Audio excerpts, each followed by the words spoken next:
भारत में 34 साल के बाद नई शिक्षा नीति की घोषणा की गई है। यानी अब शिक्षण के क्षेत्र में काफ़ी कुछ बदलना तय है। कहा जाता है कि देश का विकास उसके शिक्षा की नीति पर निर्भर होती है। आज उसकी शुरुआत हो चुकी है। भारत सरकार के मानव संसाधन विकास मंत्रालय ने यह घोषणा की है। आज का यह वीडियो उसी के ऊपर है, तो वीडियो को ध्यान से देखिएगा। क्या छात्रों पर क्या और उनके माता पिता पर क्या इसका प्रभाव पड़ेगा, शिक्षण व्यवस्था में क्या क्या बदलाव होने वाले हैं, आज के इस वीडियो में हम उसका विस्तार से डिस्कशन करेंगे। चलिए आज का वीडियो शुरू करते हैं।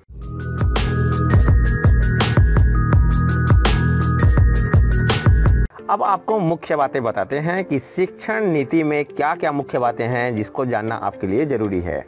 देखिए, देश में पहले शिक्षा की 10-2 पद्धति लागू थी, परंतु अब 12वीं तक की पढ़ाई 5-3-3-4 में बांट दी गई है।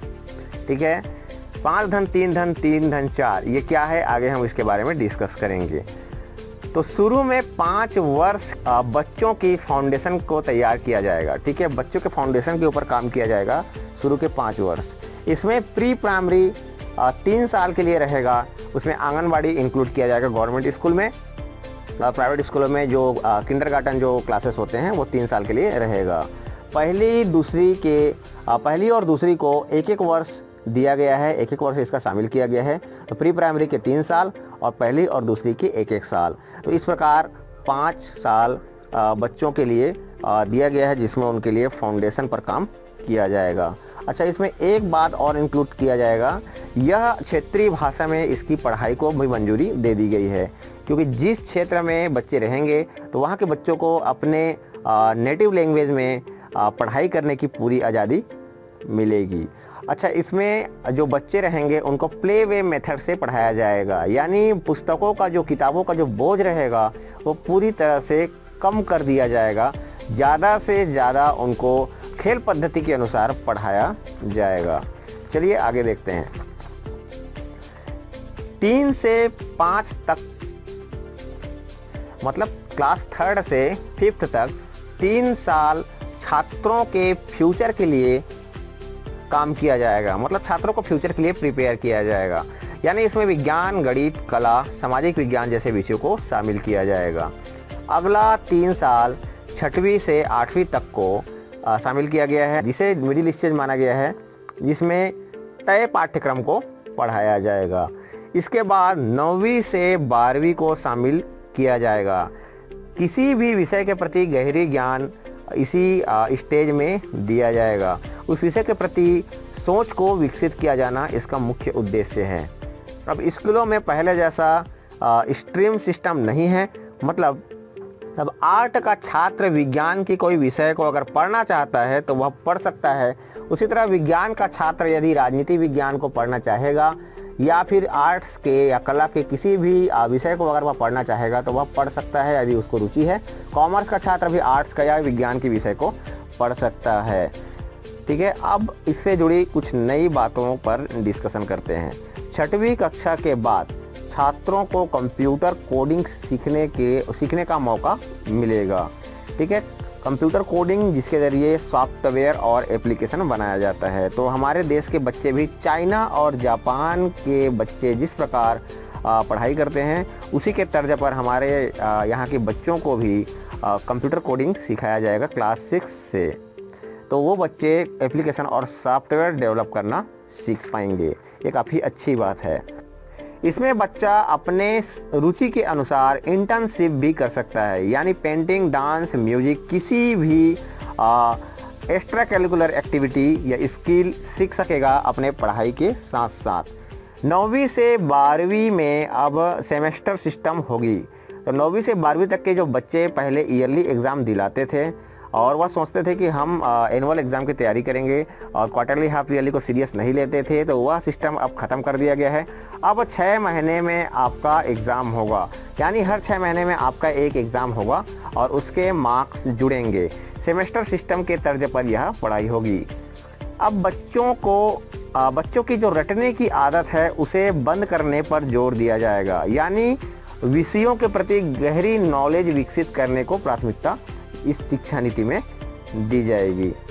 रिपोर्ट कार्ड को 360 डिग्री असेसमेंट के अनुसार तैयार किया जाएगा। अब 360 डिग्री क्या है, इसमें extra knowledge, extra curricular activity, ये सारी चीज़ों के नंबर भी जुड़ेंगे। यानी पढ़ाई के साथ साथ यदि कुछ और करते हैं आप, उसके भी नंबर इसमें जुड़ सकेंगे। इसमें शिक्षक के साथ साथ सहपाठी भी अंक देंगे, यानी आपके साथ पढ़ने वाले जो बच्चे होंगे वे भी आपको कुछ अंक देंगे, जैसे आपके बिहेवियर के ऊपर, आपके स्किल के ऊपर, आपके मैनर के ऊपर, इस प्रकार आपको कुछ अंक उसके भी मिलेंगे।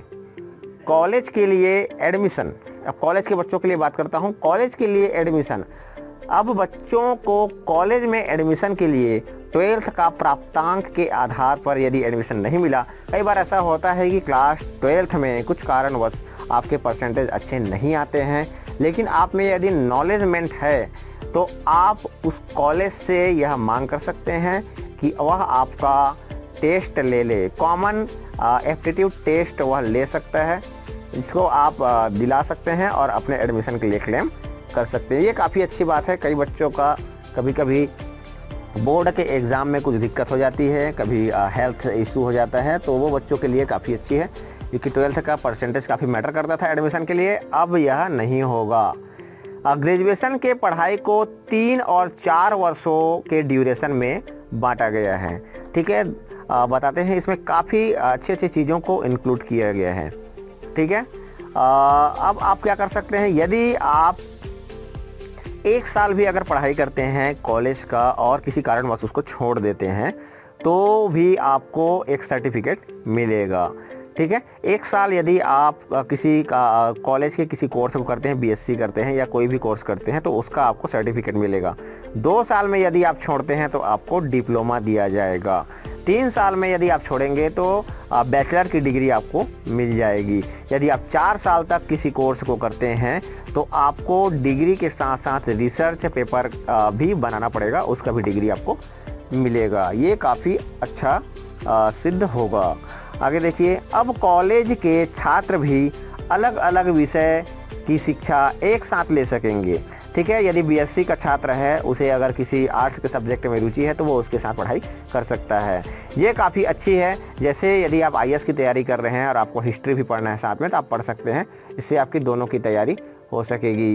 यदि आर्ट्स का बच्चा, उसको फिजिक्स में रुचि है या बायोलॉजी में रुचि है, तो वो भी उसको पढ़ सकेगा। आगे देखिए, एक साथ एक से ज़्यादा कोर्स कर सकेंगे। ये भी काफ़ी अच्छा एक सिस्टम लागू किया गया है इस शिक्षा नीति में। स्कूलों में संस्कृत को बढ़ावा दिया जाएगा। ठीक है, स्कूल कॉलेज में संस्कृत लैंग्वेज को बढ़ाने पर काम किया जा रहा है। संस्कृत लैंग्वेज में आपके जो विषय हैं उनको संस्कृत लैंग्वेज में कन्वर्ट करके इनको संस्कृत में अगर पढ़ना है तो उसके लिए व्यवस्था किया जाएगा, ताकि संस्कृत लैंग्वेज आगे बढ़ सके। हर कॉलेज में संगीत, कला और साहित्य पढ़ाया जाएगा। ठीक है, ये काफ़ी अच्छा चीज़ है। जिनको संगीत में रुचि है, कला साहित्य में रुचि है, वह इसका फ़ायदा उठा सकेगा। उसके बाद देखिए, स्कूल और कॉलेज के फीस को लेकर भी एक सीमा निर्धारित किया गया है, जिसके तहत निर्धारित फीस ही स्कूल कॉलेज ले सकेंगे। उससे ऊपर फीस लेंगे तो उनके ऊपर कार्रवाई की जाएगी। यह नई शिक्षा नीति लागू कब होगी, इस पर चर्चा करते हैं। यह बिल कैबिनेट में मंजूर हो चुकी है। कैबिनेट में मंजूर होते ही हमारे देश के जो मानव संसाधन मंत्री रमेश पोखरियाल जी हैं, उन्होंने प्रेस कॉन्फ्रेंस देकर इसकी जानकारी दी कि कैबिनेट में यह मंजूर हो चुका है।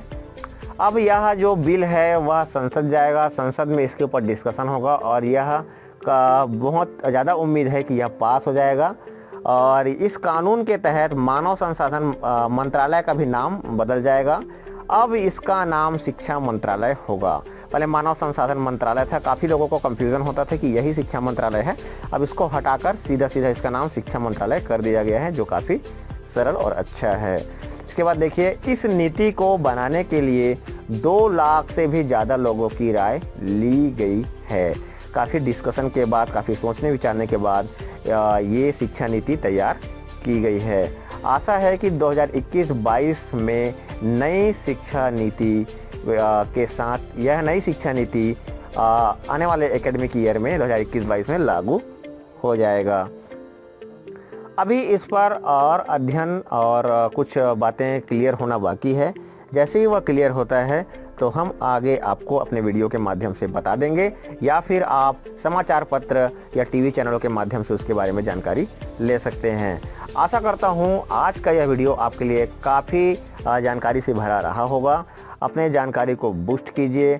आगे भी ऐसे वीडियो को देखने के लिए हमारे चैनल को सब्सक्राइब करना ना भूलें। इस वीडियो को ज़्यादा से ज़्यादा शेयर करें ताकि और भी लोग जो अभी इस शिक्षा नीति को लेकर कंफ्यूज हैं और बार बार ये इस कंफ्यूजन से आपको अगर क्वेश्चन कर रहे हैं आपके बच्चे या कोई पेरेंट्स है, उनको आप बताइए और इनको वीडियो शेयर भी कीजिए। 5 धन 3 धन 3 धन 4 यह चीज़ देखकर काफ़ी लोग कंफ्यूज हो गए हैं, तो इसके बारे में पूरी जानकारी उनको दीजिए। तब तक के लिए थैंक यू।